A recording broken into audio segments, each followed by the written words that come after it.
name is Evan, and this is how I built my first campervan. I came up with the idea on a whim. We were a year into the pandemic, and I needed an out. That's when I went on Craigslist and purchased this van for $4,000.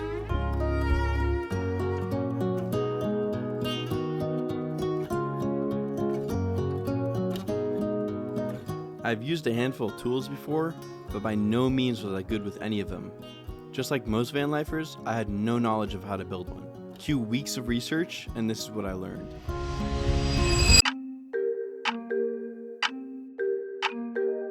I started with a blueprint. You can draw them, but I used Photoshop. It doesn't look great, but it worked for me, and you definitely need blueprints before starting.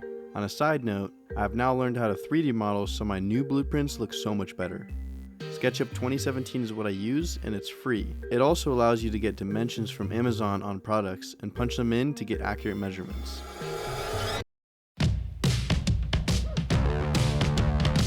Now that I have the blueprints, I gotta get a color palette so I know what to buy.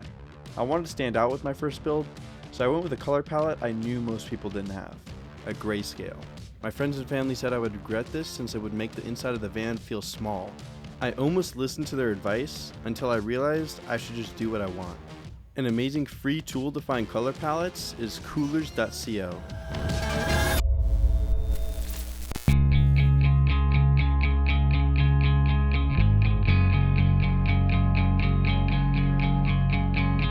This van used to be a construction van and was sold with a bunch of tools still inside. So I started by gutting everything.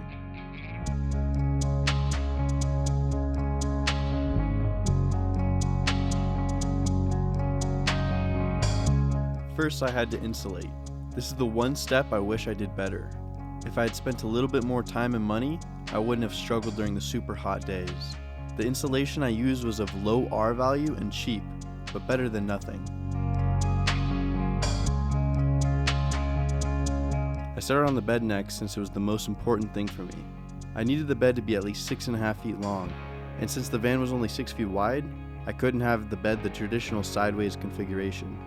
Since I don't have the traditional wood slats under the bed, I opted for a foam camping pad. I did tests with and without the pad, and it made a huge difference.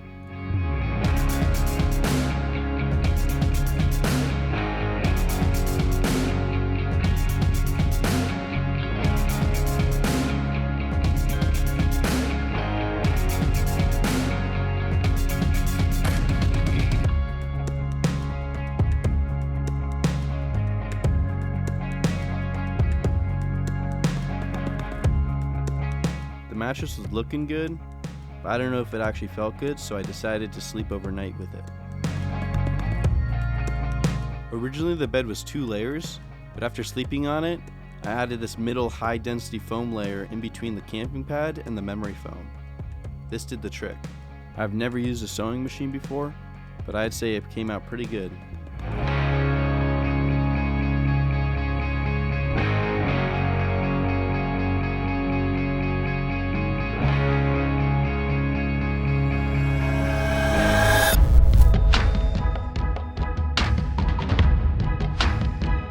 The framework is where the van starts looking like a camper van. I purchased a lot of 1x1 lumber at 8 feet long. I then took the blueprints I had made and started framing it all out. With the blueprints, it made the process very easy.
fridge finally came in, and now it's time to install it. I plan on having a table above the fridge, so I wanted to make sure the fridge was on drawer slides to ensure I could always access it if I was using the table and couldn't flip it up. I took off the handle on the fridge and I used it as the pull for the drawer slide, and I couldn't be happier with this clearance.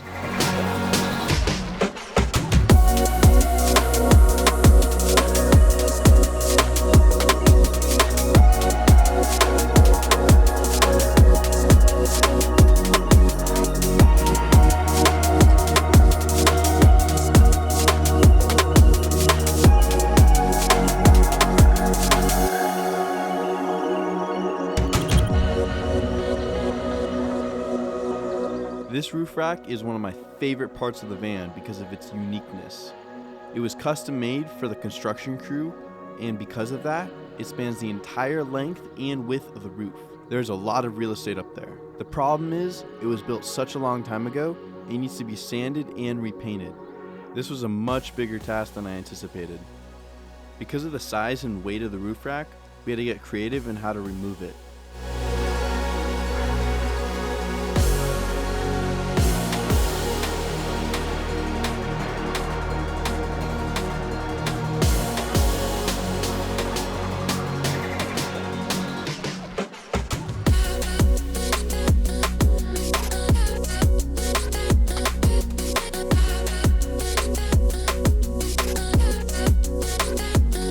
And then we realized we needed to get this thing on the floor if we wanted to paint it.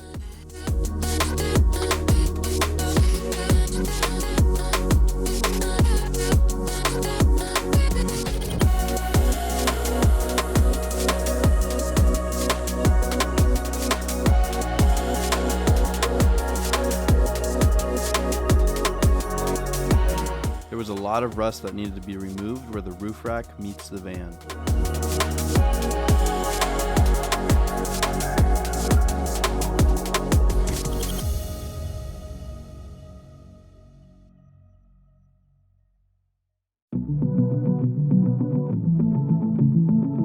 The van was $4,000 for a reason.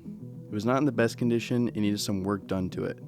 For starters, virtually none of the doors opened. This was due to a piece of plastic used in the door mechanism that deteriorated over time. This was a common issue, and I picked up metal replacement ones. This was a very frustrating process since I had no idea what I was doing and how to do it. Over the course of several days, I got all the doors to work, but it didn't stop there. At this point, I still didn't have van registration because of the smog.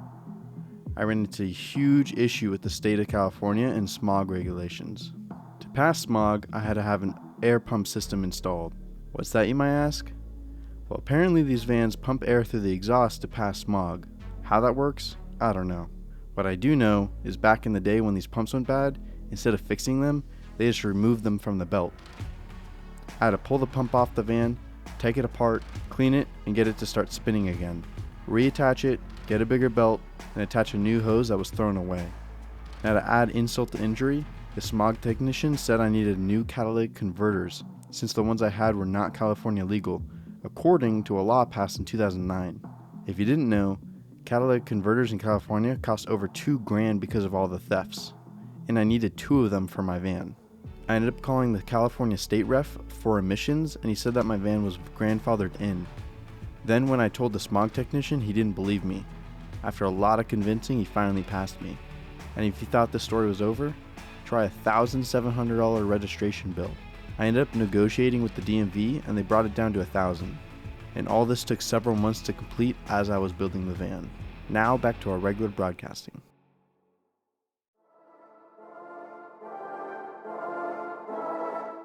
Because of my deadline, I started filming less. So everything else in this video doesn't have its own category. So I'll be jumping around. And if you made it this far, please like and subscribe. Here is a very satisfying clip of me finding a bunch of dirt under the step and cleaning it up.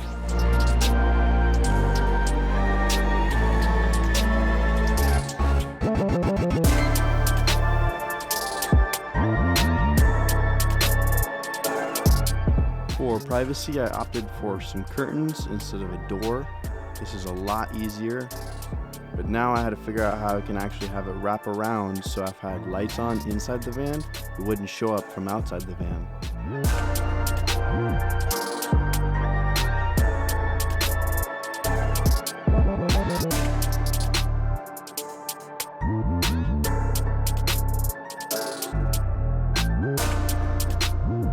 Alright, so this is a quick update video on how far I've gotten with the van. I've not filmed for a very long time. It was just slowing me down. But I'm at the final preparation stages before I start painting everything. And what we have done is on the outside, we have the roof rack on. These solar panels have been attached and they're all wired up, but the wiring all ends right here. So they're not like hooked up. We have the crate up there. In between these racks, there's this pad, and that pad basically is going to protect any future rust. So on the inside, you can see there's a lot of panels been put up. Both sides of the curtain have been cut. You can see it over there, and that'll block out all the light. Top drawer panels have been cut, and the lighting's in, but no wiring is done. On top of that, we have these two new things here. This one pulls out, and this is the knives and the utensils. This one is paper towel holder and these utensils. I forgot what they're called. Down here is going to be the hamper. It's a push-in. This is a cabinet. It's already been installed and it works. That panel's in, light switch is in, but the light switch is not hooked up. We have what will be the entertainment area. I don't know if I showed this part or not, but this is the lip for the table that will convert to a bed and then back into a table. The vent is in. I've been testing the colors of paint. This paint color is called New Black. I think I'm gonna go with this. And what I'm gonna do first is put wood filler to make everything smooth. I guess I did put in that paneling as well. That goes all the way up in that wall. This is some earlier footage of when I was trying to figure out what colors I wanted for the walls and cabinets. I ended up going with a gray for the walls and black for the cabinets. I then realized the boards for the walls were way too thick, so I chopped them in half with a borrowed table saw.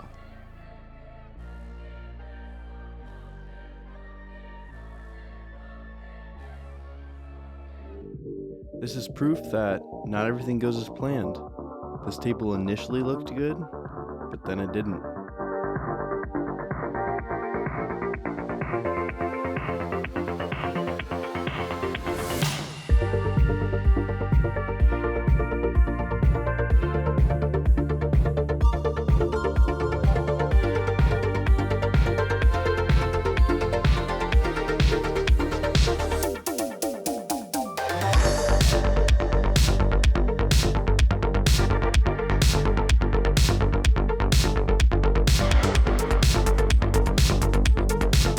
I went with 2 boards and then an LED strip and continued that pattern all the way through.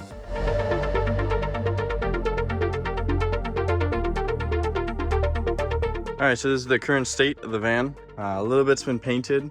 The roof has, since I used the nail gun to put it in, all of it's been sealed and sanded. Up here, we have the upper storage, and I installed these, and essentially I can open the entire all the way up and it won't lock in, and I can just close it so I can reach in and grab stuff and it won't lock. But if I go in and pull it, it'll lock in and hold it.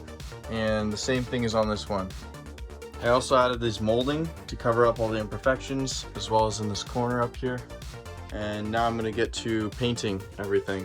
All right, this is midway through painting. I didn't get the corners or anything yet. I'm gonna do that with the paintbrush. Everything has been rolled, but it looks pretty good. The black looks really nice, has kind of a bluish tint to it.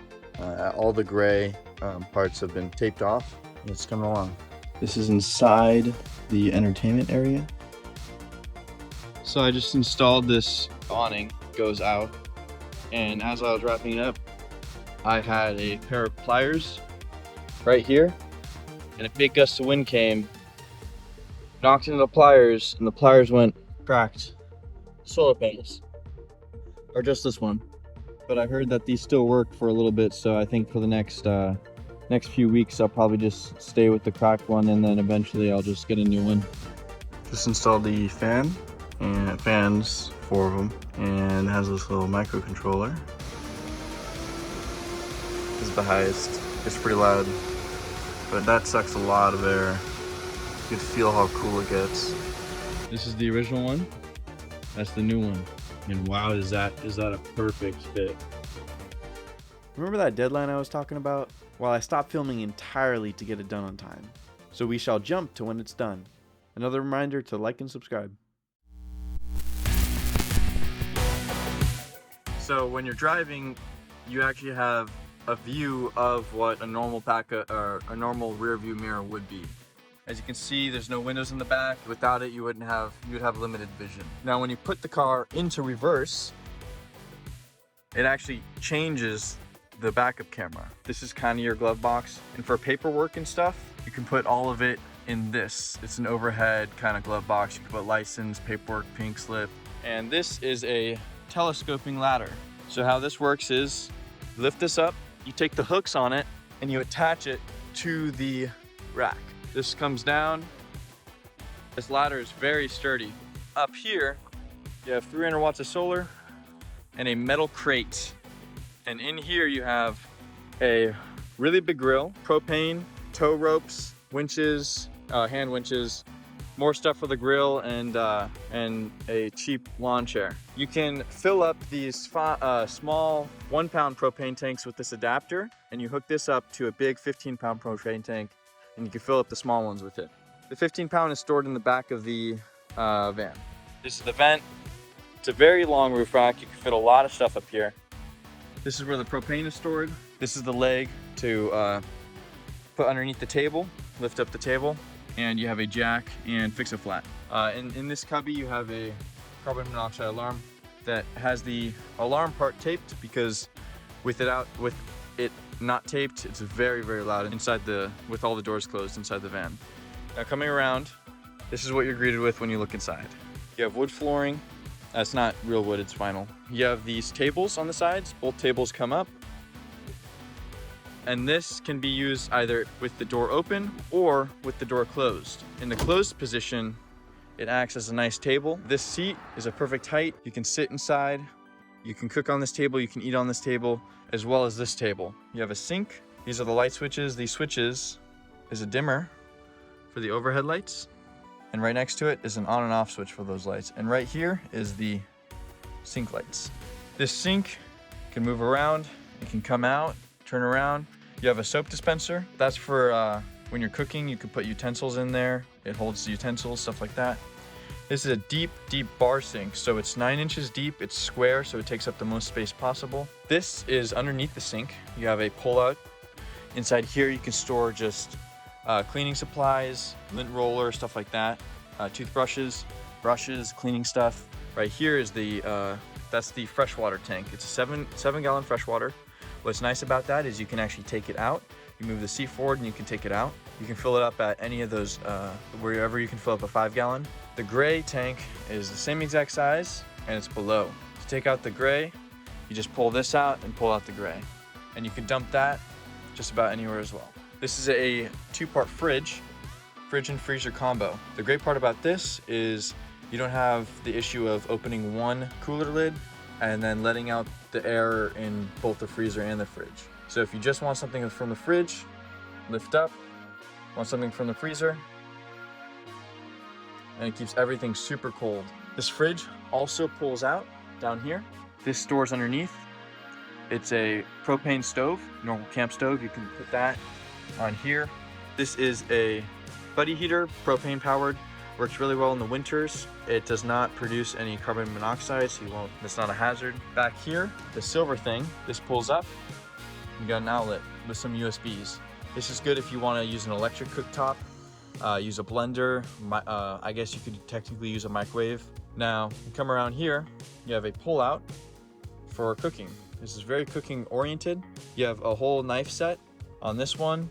You have paper towel holder and all of your tools for cooking, essentially. That is a subwoofer for a sound system. So this is the amp, sub, and you have speakers up in this cabinet, right there and right there. Very nice sound system, and you also have where you can put clothes. In this side, you have all the cooking. Down here is the hamper. You push this in, it's a hamper, and then if you close it, it locks in. This is the TV area, entertainment area. This TV's on a full 360 swivel. It can go up, down, turn, rotate. You can get this in a very, very weird position if you wanted to, like that. You have this audio foam, looks really nice in the back. Down here you have storage as well. You open this up and you have deep, big storage. You could put linen, you could put tools, put whatever you want down there. It's a very big storage. 2 cushions right here, and below the cushion on this side, this bed part turns into a table, and this part is basically where you have storage as well as all your solar and hookups, inverters, power, battery, and you have a battery health monitor right here. This right here is a controller for the Renogy inverter. The fridge is 12 volt, so you don't need the inverter on to run the fridge. Now inside this area, you do have a outlet back there. You can see that. Now the cool thing here is not only can you put up some pillows back here, you can turn the TV. This is actually a monitor, but watch the movie like that, or you can put the pillows over here and you can put your feet down here and the screen right there. So you can sit here, you have the speakers, it's really, really nice sound. This side strip right here, as long as the inverter is on, this is an RGB, but it's not like any normal RGB, it's RGB IC lights from Govee. Each individual LED can be controlled. You can see as I talk, the lights move.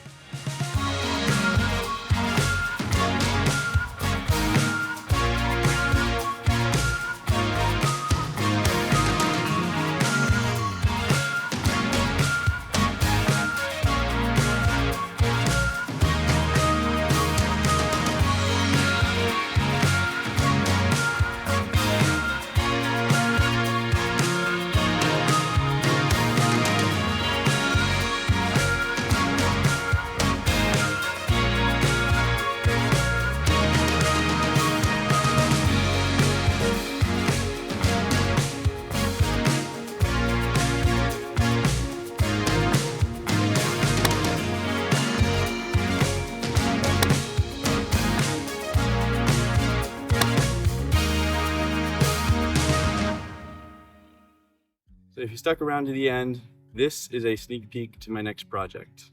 As of filming this clip, I've already started on this bus. As far as my plans for it, imagine a off-grid spaceship, fully self-sustaining. That's the goal. So drop a follow to see how it goes.